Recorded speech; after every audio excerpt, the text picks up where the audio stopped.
Never. The history of the modern cannabis drug law reform movement started in about 1988. It was just some serendipitous sort of act of history that suddenly let loose this, what was initial a bit of a trickle, then it picked up to be something of a torrent as it is today. But I, having just spent the weekend back here in Nimbin at MardiGrass, I come to realise how within the sort of local cultural scene I am seen as being, and in modest reflection, that is what I am, an initiator of the issue drug law reform and putting it on the agenda locally, because it wasn't on the agenda. The concept of let's do something, we've got a problem, prohibition doesn't work. It's broken down. It just creates problems for all of us. Let's try and sort this out. Now, it never really hit the airwaves in such a complicated way. I felt we had, here in Nimbin, we were under threat from a conservative political force. You know, they're just country people in Australia, the National Party. This was their devoted leaders' electorate. The people were, in the short history of colonial Australia, these were the families who had farmed the areas for generations. And they didn't, when the Aquarius Festival happened, a change happened. People came to the area. People who had totally different values, who looked totally different, who dressed totally different, whose simple, basic, fundamental underpinnings, which these people were all prepared to stand up and defend, were just different. And the local people, look, it's always different when suddenly you get this loud swarm of certainly visibly prominent people into your environment. When they start telling you that the things you've done for ages are perhaps misguided and mistaken in things like the forests, in things like pesticides on plants washing into the river, all these things that are standard environmental issues these days were all in fact new challenges, and that was the relationship with the local people. Now, they couldn't really bust us as a community on any old political or moral or whatever their point of view. They had to look for an issue, and the issue was the old favourite. It became drug bashing, which is not to say that that the history of Nimbin is free from problematic drug issues within our own community. But we were like this. It was abhorrent to their senses of etiquette, and they said, well, drugs must be the cause of it. Look at the Beatles, look at the Rolling Stones, look at Woodstock, you know, you let them in at one corner and before you know it, the place is overrun. So they used drugs as a weapon against the alternative culture. It separated, it divided, it scared. We were fearful of the police. This was years before, when I started, 1988 I think it was, roughly. The year I started, the police were pretty cowboy-like around here. They did pretty much what they wanted. You complain up and they just have mates up there. So, where was I going? The police were pretty easily able to be influenced by the local culture to just be as outrageous as they wanted. And so they stopped people. They searched people's places without warrants. They searched people without warrants. It became a threat, not only to the reality of the community, but also as the community was perceived by other people. So that was the first part. I also personally felt that the drug issue, unresolved, posed a threat to the internal harmony of our community. When you got dealing, you get greed, you get division, you get people with money having power. Look, all those things, it makes people were scared that they were going to get ripped off. People got ripped off, you know, meant big bucks for some people. There was greed though. Greed was the thing that or self-interest in terms of standing somewhere in the money stream. Somehow or other I thought we needed to work out some sort of alternative to what was going down that would be in the public interest. Anyway, that's the two issues: internal threat, external threat. And so I campaigned on what was essentially manic part of a manic depressive person's operating. I'm also a bit autistic. I really don't cope well with people, but I get strong ideas and I will pursue those ideas if they don't conform with an interest that I picked up when I was 15, and that was just social justice for people, and the drug laws weren't an instance of social justice. So I started movements. I started a number of organisations. I was really the only person who knew anything about it. Other people would come along but I could say, I'm not just an opinionated fucking hippie loudmouth. I am speaking on behalf of the organisation, and the first organisation was called Nearly Normal Nimbin. In part, it had a bit of a joke there because Normal, NORML, the National Organisation for the Reform of Marijuana Laws, is also normal, but I didn't want to join up with them. I thought, look, you know, so we'll be just NORMAL. So, and Nearly Normal comes from another area. But we had some great posters, publicities. Look, I had a few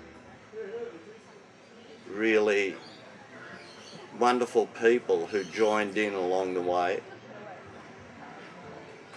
So it wasn't just me at all, it was these other people who added colour and just intellect and a bit of a passion for social justice into doing things. So I kept up this one-man revolution, stood for Parliament in 1991 as Bob Hopkins on a drug law reform candidate, did nothing, still got sort of like, people would say, you got 1 in 25 out of every 25 votes. And I thought, oh yeah, okay, that's cool. But it was sort of doing it that was the way to go.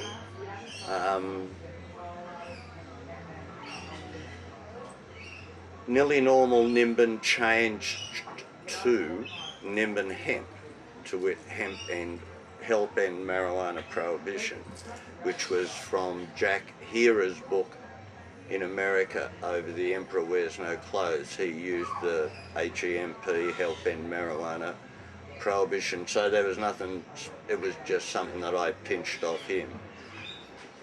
And it sort of stumbled along, and there, look, like I said, I'm a fucking tyrant as an organiser. I should never have been sort of to even consider the possibility that I'm an organiser. I'm a fucking loose cannon, Aspergian, flying off the handle person. I used to say that I was from the, who was the guys from the Pol Pot School of Community Diplomacy, take no prisoners. So these things were drifting along, the organisations were being formed, and they didn't really amount to anything except me, and arguing with a few other people who happened to make the mistake of getting involved. Then one day in a conversation with Sam Bernard in his organic fruit and vegetable shop, I was saying, Sam, I think I need to change the name, it's getting confusing here. And he's just, you know, we were throwing names around, he said, oh, what about the Hemp Embassy? And we talked about other names, but the Hemp Embassy stuck with me. And so I thought it did one of a number of things. It was a great name. It indicated that we saw ourselves as representatives and defenders of a fellow species on the planet who has been severely maligned. And it was a case of, you know, I feel grateful to Pot for whatever it's done to me. The rest I've done to myself, I suspect. But I feel grateful to hemp, and I feel hemp has great uses. It's not going to save the fucking world, though. If anything's going to save the world, it's going to be this plague of humans doing the right thing. We have our parties along the way, but anyway, the Nimbin Hemp Embassy was a way in which I could register the business name, which included the names Nimbin and Hemp. It meant that somebody else who wanted to come in, who wanted to start the Nimbin Hemp apartment or the Nimbin Hemp, couldn't do it without coming to me and saying, well, yeah, okay, that's cool. So I sent away an application for that business name. I got a reply back that said, we thank you for your application, but we are unable to grant you the title of embassy because an embassy is considered, within our way of thinking, and a place where people from individual nations are represented in a country. So I wrote back and I said, received your letter. We'd just like to point to the fact, this is still me, not necessarily we, but I'm part of the spirit, just the flow. I said, we are in fact representing the devas, the spirits, the essence, the divinity within the plant, because we feel that the plant's not getting very good representation, and we would just like to protect the integrity of the plant. And we have been in conversations with the spirits that thrive within the plant, and they had acknowledged their willingness for us to represent them on the human. About another week later, I got another letter back that said, your application is granted. And so the Nimbin Hemp Embassy sort of was the first time that we started having residences. This was after MardiGrass, the first MardiGrass. The town had sort of gone through at that first MardiGrass. It was like an empowerment ritual. I couldn't get anyone to speak at the first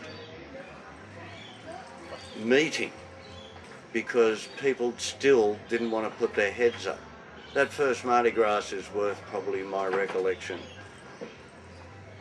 I'd organised this day as an opportunity for all Nimbin people to come together and just express the fact that we felt that the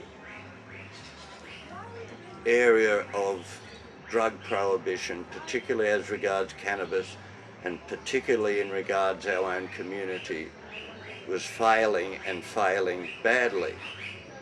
That doesn't make us supporters of anything. It just means we want to come and say the drug laws are wrong in this instance.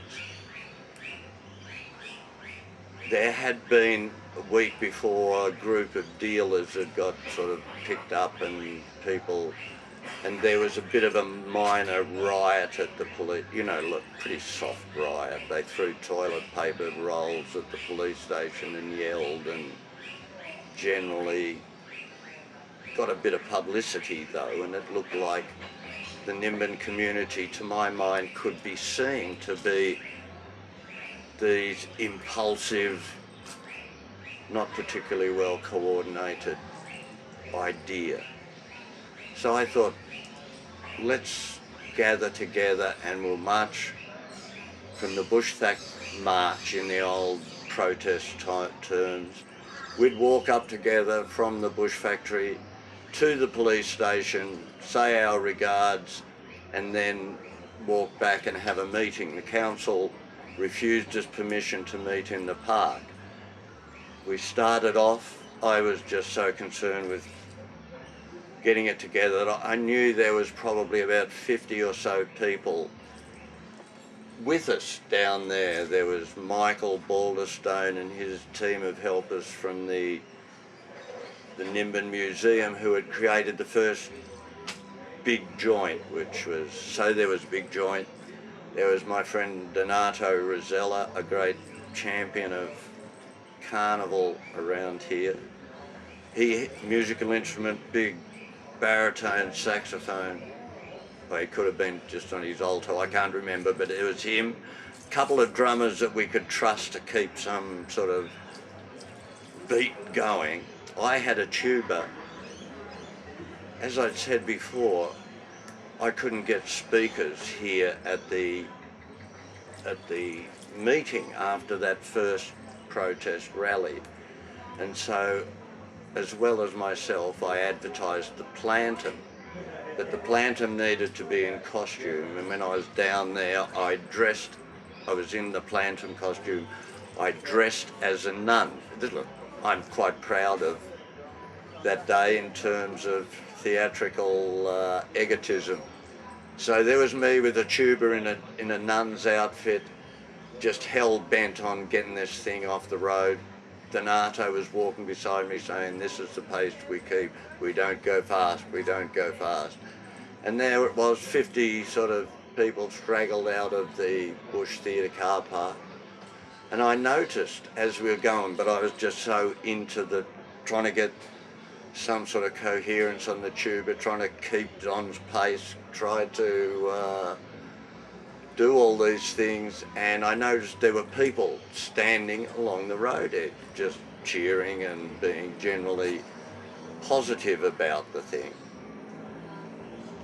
Unbeknownst to me, they were, as we passed, they joined in. As we got closer to town, the crowds got bigger up on the side, up on the footpath. But they were there. People had come into town because of this. And by the time we hit the area in front of the town hall, we must have been easily 1,000 people strong, possibly more. It doesn't matter, there was this palpable air of joy that was so similar to the MardiGrass 2016, which had just gone by. This was the thing that just got me. It was that sense of empowerment, of freedom from the fear that, nobody deserves to hang the title criminal upon somebody for these simple things that may harm only us. Anyway, that was a most remarkable day, and it was like a like we'd broken the spell. So the hemp embassy then went through a series of responsibilities and venues and stages and just continued to grow. And my involvement in it, okay, this is my words. I discovered that I didn't agree with everything that was sort of being done now in the hemp embassy's name.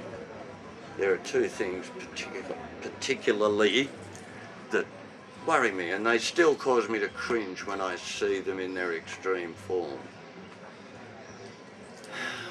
The first is the general perception that's given off that cannabis is a harmless plant that will do marvels for you, that will save the world, that will, you know, there's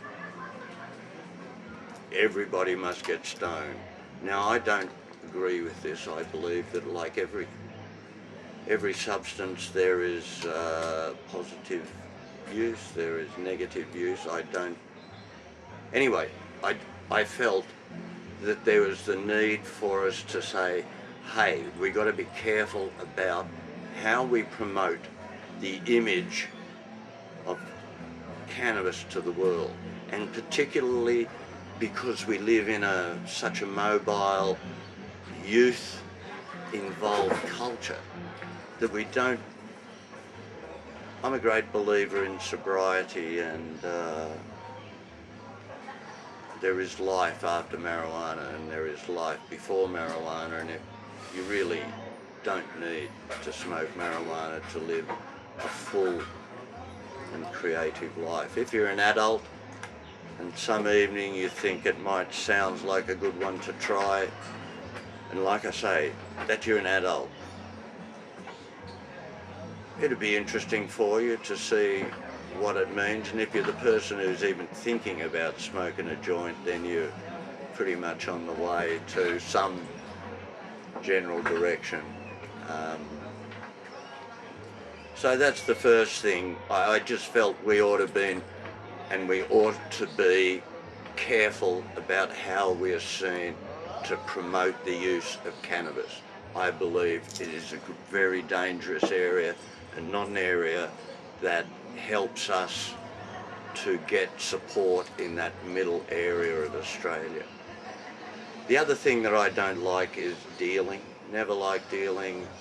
I've always thought of pot as a bit of a sacrament, and for people to be charging enormous sums of money for it, they can do enormous sums of money because it is a bad law, and they are exploiting a bad law to make money. Despite the best of everything, all their intentions, anyone who grows and trades leaves themselves liable to corruption, and it happens. I myself have grown big crops, not intentionally, they just fucking grew, and I was surprised, and I had more pot than I knew what to do with. And in the process, the Nimbin Hemp Embassy sort of started off on the basis of that money that I grew. It paid for the calendars to begin with. It sort of didn't, you know, it wasn't meant to, it was just useful to help me put the word out. But there was a corruption there that happened just in the process of handling money that I saw. I am part of sort of like the bottom feeders of society. And the bottom feeders of society, by and large, we don't sort of have the support, the ability to see the bigger picture as regards drug use. And people on the bottom, who are bottom feeders, run into extreme problems of how to maintain a supply. You know, it takes away so much of their paycheck or their welfare check or whatever they get. And life becomes, it's not really whatever the beauties of cannabis that we could share. And I sound like a bit of a pot promoter there, but there are nice things that come, and you're looking through the window and people are smoking joints that they're bought. I love Uruguay. Go Uruguay. Uruguay are the first country in the world to have legalized cannabis. It's still an ongoing work in progress to get it fully up and running. Their thing is, we need to do the contrary of what the Americans say. The Americans who are involved they say, in order to stop young people using this, we need to keep the price at a prohibitive level. Now that's all very well if you're a fucking middle class something or other who can afford that sort of bucks. But for a lot of people, they can't afford that sort of bucks. And still, you know, their whole life is just spent then on...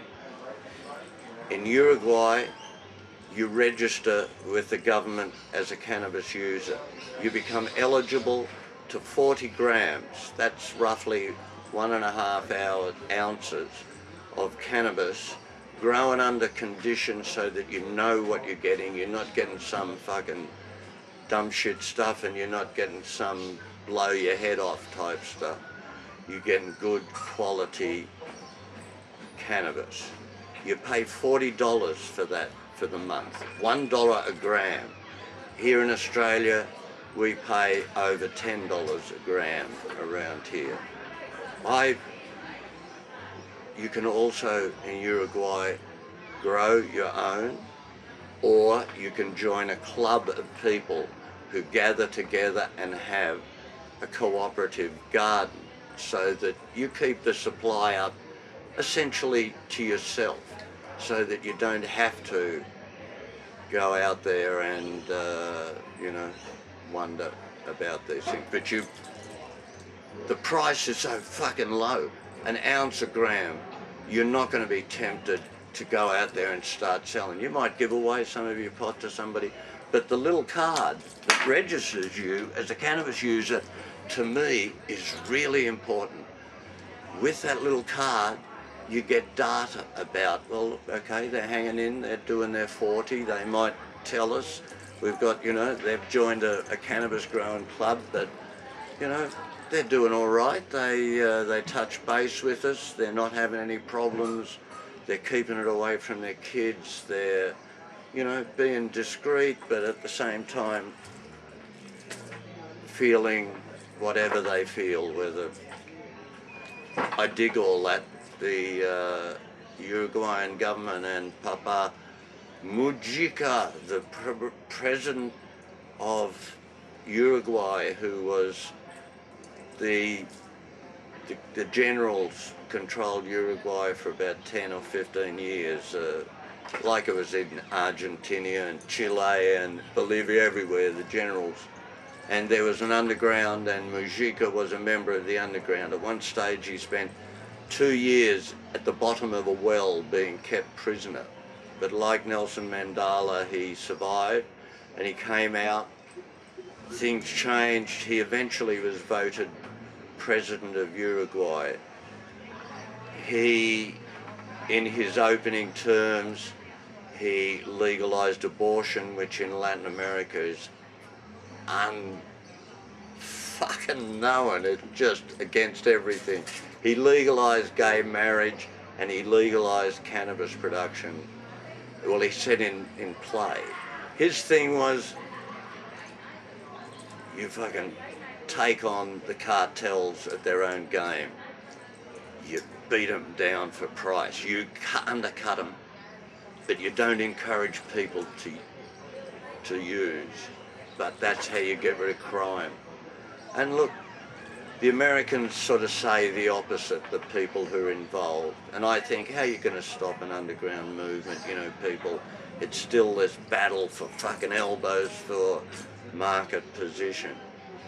So these are things that concern me. I think that we need now as a group, the hemp embassy, I rarely come to to Nimbin, and because of differences of opinion I had about that, you know, the fact that I feel, and I can point in the direction of what makes me feel this way, but I can't prove anything. I'm just an opinionated, old, boring hippie who just has read this, thinks this is the way it goes, but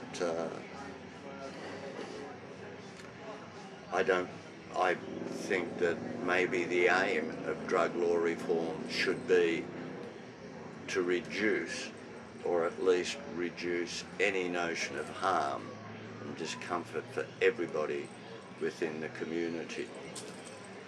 And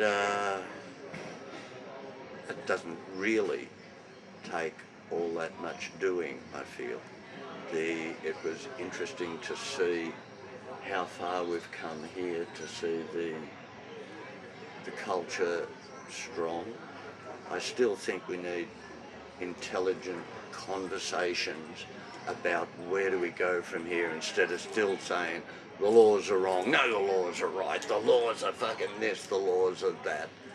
And you get caught this wedge between the people in power who aren't prepared to give ground and people over here who aren't prepared to give ground.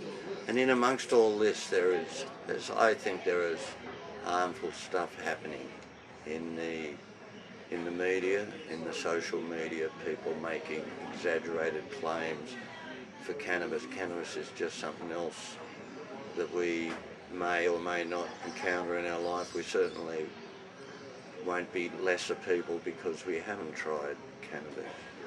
Cannabis is sort of okay, suits some people, suited me.